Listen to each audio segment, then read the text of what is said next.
अस्सलाम वालेकुम नाज़रीन, मां आहियां शुएब अली उमरानी ऐं तव्हां ॾिसी रहिया आहियो BR टाइम न्यूज़। सभ खां पहिरियां शामिल कंदासीं हीअ रिपोर्ट। सिंध में 30 खां 40 लख ताईं गैरकानूनी जाली सुञाणप कार्ड ठाहिण जो इंकशाफ। डायरेक्टर FI आमिर फारूकीअ चयो आहे त गैरकानूनी तौर ठहियल कार्ड रद्द कराए ज़िम्मेवारनि खे गिरफ़्तार कयो वेंदो। सिंध ऐं बलोचिस्तान में पाबंदी मड़ियल तंज़ीम अल-क़ाइदा जे अॻुवाणनि ऐं भारतीय शहरनि जा रिश्वत वठी सुञाणप कार्ड ठाहिया विया।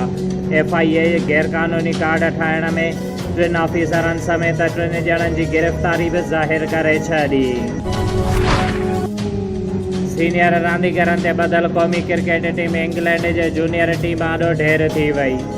पहिरीं वनडे में क़ौमी क्रिकेट 36 ओवर्स में 141 रन्स में ढेर थी वई। इंग्लैंड खे मैच खटण लाइ 142 रन्स घुर्बल। कप्तान बाबर आज़म ऐं इमामुल हक़ हिकु बि रन्स ठाहे न सघिया। फ़खर ज़मान 47 रन्स ठाहे नुमाया रहियो।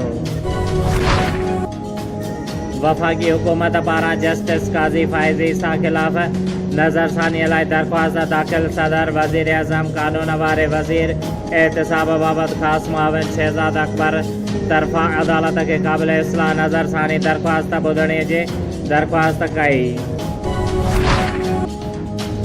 वज़ीर आज़म मुल्क में कोरोना केसेस में ॿीहर वाध ते घटिती ज़ाहिर कंदे एहतियात न करण जी सूरत में कोरोना वायरस जी चौथी लहर अचण जो ख़दशो ज़ाहिर करे छॾियो।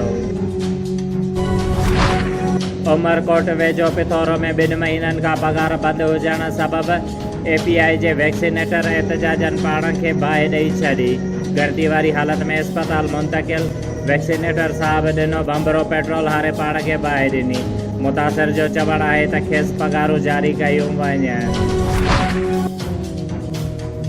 कमिश्नर शहीद बेनज़ीराबाद डिवीज़न सैयद मोहसिन अली शाह पारां हिकु नोटिफिकेशन जारी कंदे ज़िले शहीद बेनज़ीराबाद में ट्रैक्टरनि में बग़ैर टायरनि जे गोबल हर सां हिकु ज़मीन खां ॿी ज़मीन ताईं वञण दौरान नई तइमीर थियल रोड ते अचण खां रोकण लाइ कलम 144 तहत पाबंदी लागू कई वई आहे।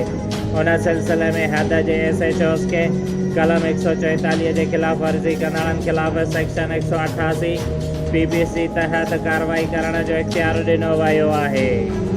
शुएब अली उमरानी खे ॾींदा इजाज़त। वधीक ख़बरुनि ऐं अपडेट्स लाइ ॾिसंदा रहो BR टाइम न्यूज़।